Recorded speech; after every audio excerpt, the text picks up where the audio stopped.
আসসালামু আলাইকুম, ফারজানা ইয়াসমিন স্বাগত জানাচ্ছি এনটিভির মধ্যরাতের খবরে। ক্রাউন সিমেন্ট শিরোনাম দেখছিলেন, এবার পুরো খবর। এখন জন্ম সনদ দিয়ে খোলো বিকাশ স্টুডেন্ট অ্যাকাউন্ট, নিজের বিকাশ নিজে কর। সরকারি চাকুরিতে কোটা বাতিলের দাবিতে শিক্ষার্থীদের বাংলা ব্লকেট কর্মসূচির দ্বিতীয় দিন সোমবারও কার্যত অচল ছিল গোটা রাজধানী। Shahbag, science lab, Gulistan, 0 point, Agargaon, Mohakhali সহ নগরীর গুরুত্বপূর্ণ সব মোড় বন্ধ করে দেয় আন্দোলনকারীরা। আজ অনলাইন অফলাইনে গণসংযোগের মধ্য দিয়ে কর্মসূচি শেষ করে শিক্ষার্থীরা। আবির আহমেদ ও মিজান রহমানকে সাথে নিয়ে আরও জানাচ্ছেন নূর হোসেন। দ্বিতীয় দিনের বাংলা ব্লকেট কর্মসূচি পালন শেষে রাতে শাহবাগে নতুন কর্মসূচি ঘোষণা করেন কোটা বিরোধী আন্দোলনরত শিক্ষার্থীরা। দাবির পক্ষে মঙ্গলবার অনলাইন অফলাইনে জনসংযোগ চালানোর কথা জানায় বৈষম্য বিরোধী ছাত্র আন্দোলনের নেতারা। আমরা আগামীকাল সারা দেশে, সারা ঢাকা শহরে আমাদের যত শিক্ষার্থী প্রতিনিধি রয়েছে তাদের সাথে সমন্বয় করব, গণসংযোগ করব, করে আমরা বুধবার কঠোর কর্মসূচি দিব। এরই মধ্যে দাবি মানা না হলে আরো কঠোর কর্মসূচিতে যাওয়ার হুঁশিয়ারি দেন আন্দোলনকারীরা। আপনারা আমাদের ধৈর্যের পরীক্ষা নিয়েন না,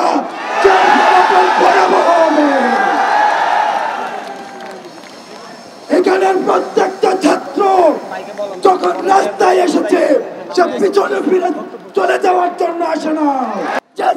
বাংলাদেশের স্বপ্ন আমরা দেখি, তা কোটা দিয়ে করা সম্ভব নয়। যদি উন্নত বাংলাদেশ করতে চাই, সোনার বাংলা করতে চাই, এই বাংলাকে মেধাবীদের হাতে ছেড়ে দিতে হবে। নতুন কর্মসূচির ঘোষণা দিয়ে ঘরে ফিরে যায় শিক্ষার্থীরা। এর আগে সোমবার বিকাল থেকে স্লোগানে উত্তাল ছিল গোটা রাজধানী।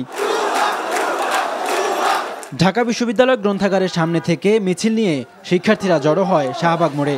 এ সময় কোটা বাতিলের দাবিতে শাহবাগ চৌরাস্তার চারদিকে সড়ক অবরোধ করে বিক্ষোভ করতে থাকে শিক্ষার্থীরা।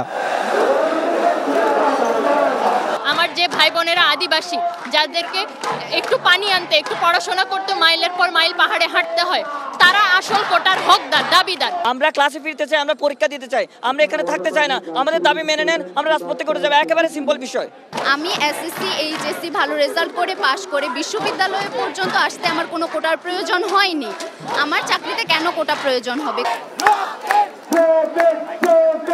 আন্দোলনের কেন্দ্রবিন্দু শাহবাগ থেকে অবরোধ ছড়িয়ে পড়ে গোটা রাজধানীতে।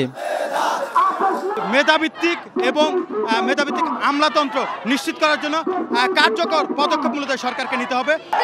তাদের সন্তানের জন্য যথেষ্ট, নাতিপুতি কেন পাবে?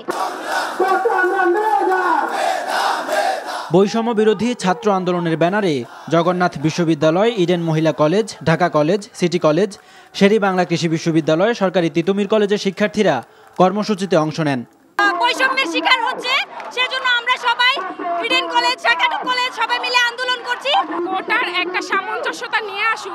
ঢাকার যেসব এলাকা দিয়ে অনেক বেশি যান চলাচল করে সেসব স্থান আটকে দেয় শিক্ষার্থীরা। এতে গোটা রাজধানীর যান চলাচল অন্তত 7 ঘন্টা স্থবির হয়ে পড়ে। নূর হোসেন, এনটিভি নিউজ, ঢাকা। কোটা বিরোধীদের উদ্দেশ্যে attorney general M Amin Uddin বলেছেন, বিচারাধীন বিষয় নিয়ে আন্দোলন করা ঠিক নয়।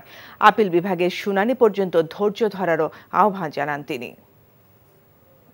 আদালত আদেশ দিয়েছেন, সেই আদেশের বিরুদ্ধে সরকারও তো আপিল বিভাগে গিয়েছে, কিন্তু এই মুহূর্তে এই ধরনের যে আদালতের প্রতি যে ওনাদের আন্দোলনটা, আমি মনে করি যে এটা ওনাদের না করাই উচিত হবে। ওনাদেরকে আমি বলবো, কারণ আদালতে যেটা বিচারাধীন বিষয়, সেই বিষয়টা রাজপথে না করে আদালতে তো আসে, এটা তো বিচার হবে। সেই ক্ষেত্রে ওনারা একটু ধৈর্য ধরার আমি অনুরোধ করব। বর্তমান সরকারই কোটা বাতিল করেছিল উল্লেখ করে আওয়ামী লীগ সাধারণ সম্পাদক ওবায়দুল কাদের বলেছেন, আদালতের সিদ্ধান্তের উপর সরকার আপিল করেছে, তাই জনদুর্ভোগ হয় এমন কোনো কর্মসূচি কারোই নেওয়া উচিত নয়। সোমবার এক সংবাদ সম্মেলনে তিনি এসব কথা বলেন। নজরানা চৌধুরীর রিপোর্ট। সরকারি নিয়োগ পরীক্ষায় কোটা পদ্ধতি বিষয়ে আদালতের রায় প্রত্যাখ্যান করে শিক্ষার্থীদের আন্দোলন চলছে।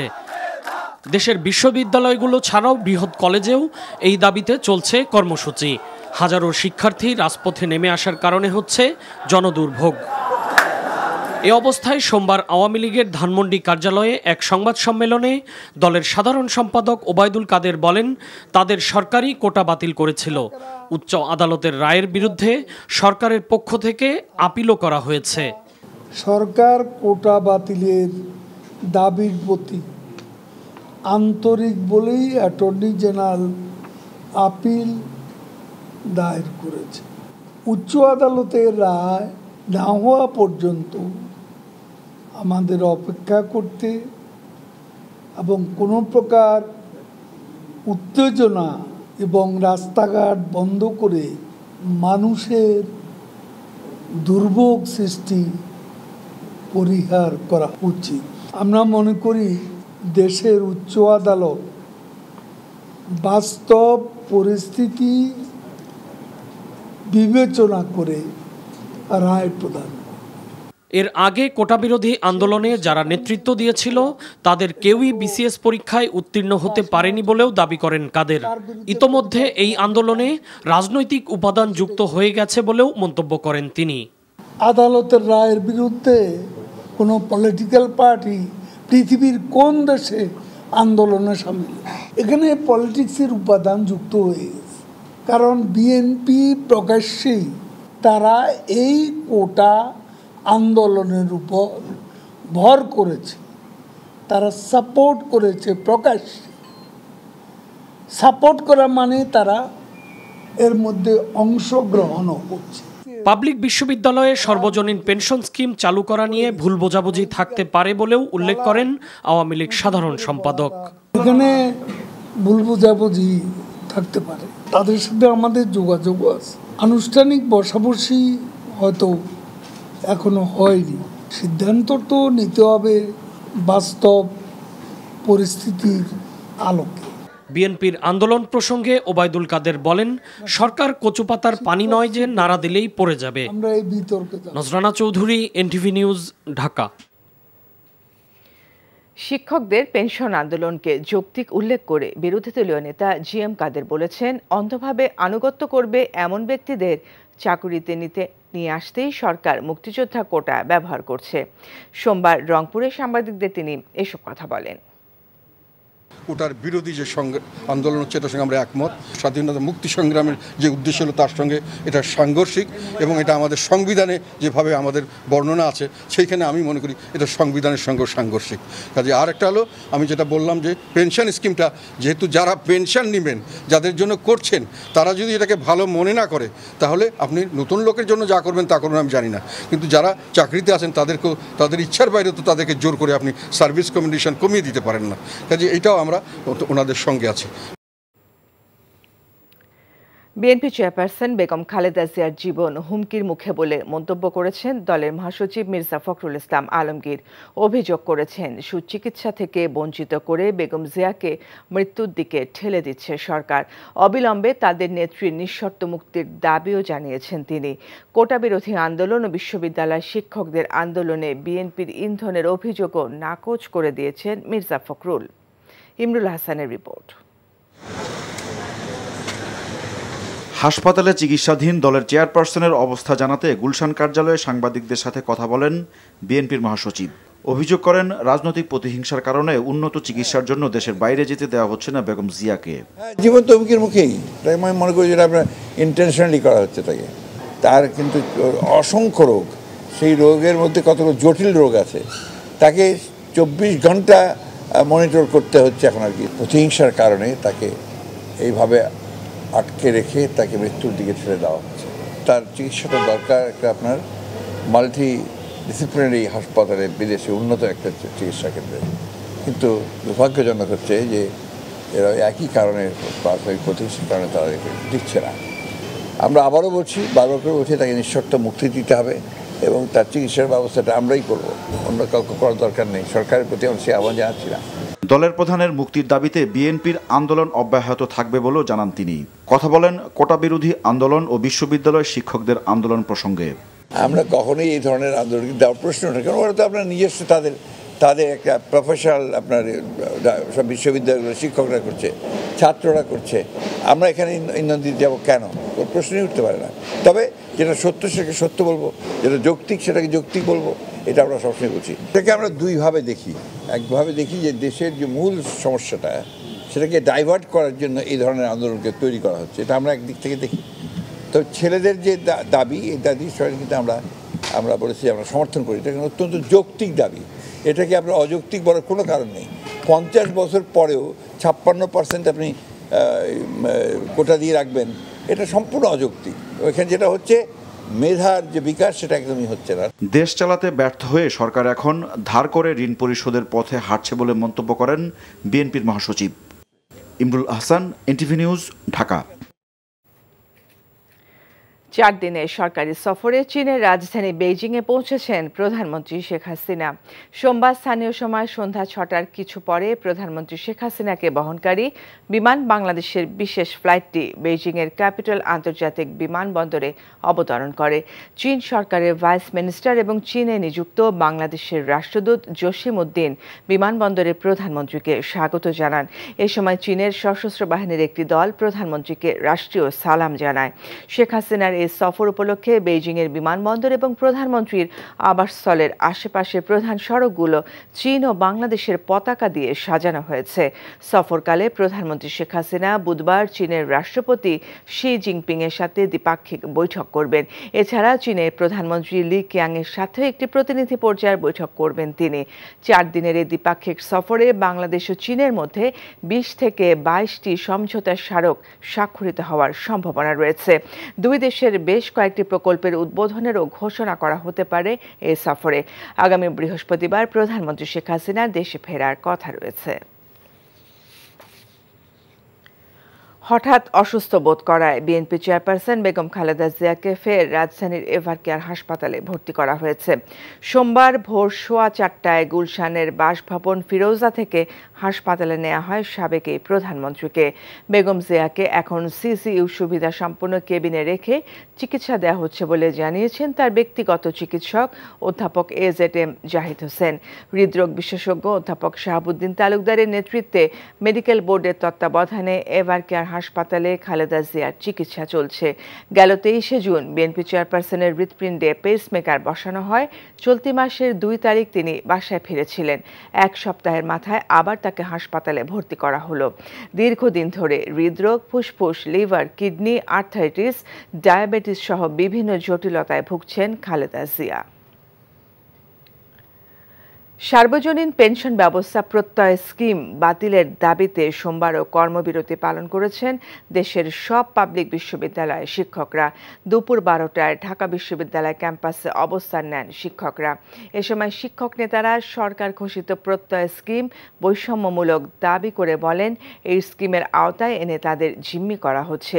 বিশ্ববিদ্যালয় ক্লাস, পরীক্ষা সহ দাপ্তরিক সব কার্যক্রম থেকে নিজেদের বিরত রেখেছেন তারা। শিক্ষক, কর্মকর্তা, কর্মচারীদের কর্মবিরতিতে দেশের পাবলিক বিশ্ববিদ্যালয়গুলোতে গত 1 সপ্তাহ ধরে অচলাবস্থা বিরাজ করছে। তারা আলোচনা চাইলেও সরকারের শীর্ষ পর্যায়ে ভুল বুঝিয়ে তা করতে দেওয়া হচ্ছে না বলে অভিযোগ করেন শিক্ষক নেতারা। এখন জন্ম সনদ দিয়ে খোলো বিকাশ স্টুডেন্ট অ্যাকাউন্ট। নিজের বিকাশ নিজে কর। ইসলামী ব্যাংকের 3,300 কোটি টাকার ঋণ জালিয়াতির ঘটনায় বাংলাদেশ ব্যাংক ও নাবিল গ্রুপের 11 প্রতিষ্ঠানকে চিঠি দিয়েছে দুর্নীতি দমন কমিশন। চিঠিতে 2022 সালের 22শে ডিসেম্বর ইসলামী ব্যাংকের ঋণ জালিয়াতির বিষয়ে বিস্তারিত জানাতে বলা হয়েছে। এতে আরও বলা হয়েছে, চট্টগ্রামের আসাদগঞ্জের ইউনাইটেড সুপার ট্রেডার্সের মালিক মোহাম্মদ গোলাম কিবরিয়া চৌধুরী সহ অন্যদের বিরুদ্ধে ঋণের নামে ইসলামী ব্যাংকের টাকা আত্মসাতের অভিযোগ সুষ্ঠু অনুসন্ধানের স্বার্থে বর্ণিত ঋণগুলো সম্পর্কে রেকর্ডপত্র ও তথ্যাদি পর্যালোচনা করা প্রয়োজন। দুদকের উপপরিচালক ইয়াসির আরাফাত জানান, নাবিল গ্রুপের 11টি প্রতিষ্ঠানের ঋণ জালিয়াতির অনুসন্ধানকালে প্রয়োজনীয় রেকর্ডপত্র প্রয়োজন। বাংলাদেশ ব্যাংকের কাছে চিঠি দেওয়া ছাড়াও ঋণ জালিয়াতির সঙ্গে জড়িত এসব প্রতিষ্ঠানের কাছে চিঠি দেওয়া হয়েছে বলেও জানান তিনি।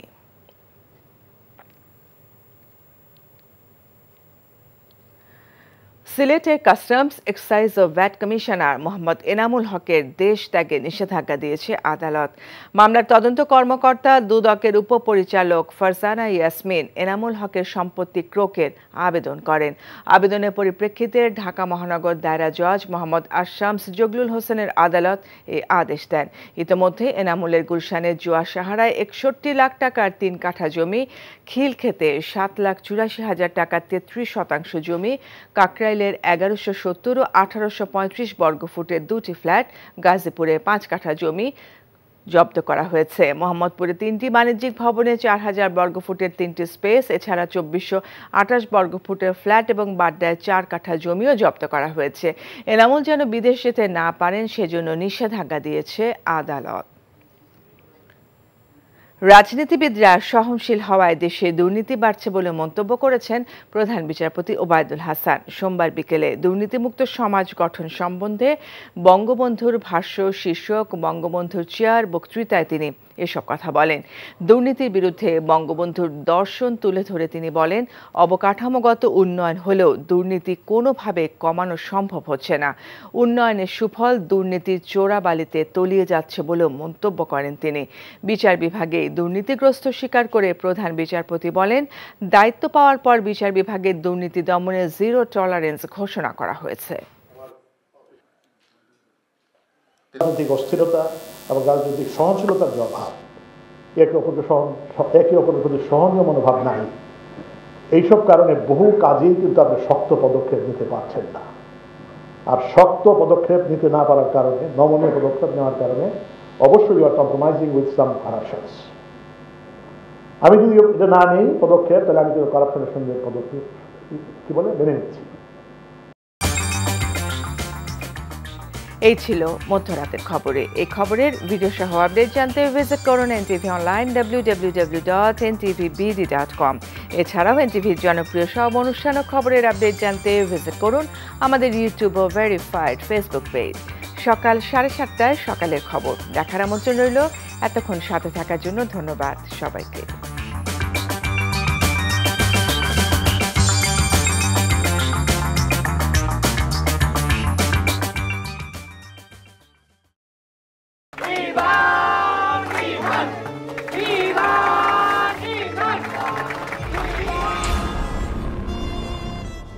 তুমি নিজের জীবনটা শেষ করলে, সাথে আমারটাও শেষ করে দিয়ে গেলে।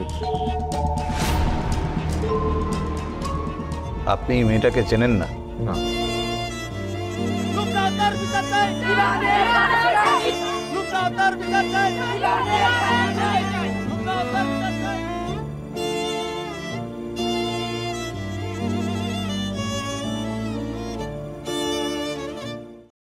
এখন জন্ম সনদ দিয়ে খোলো বিকাশ স্টুডেন্ট অ্যাকাউন্ট।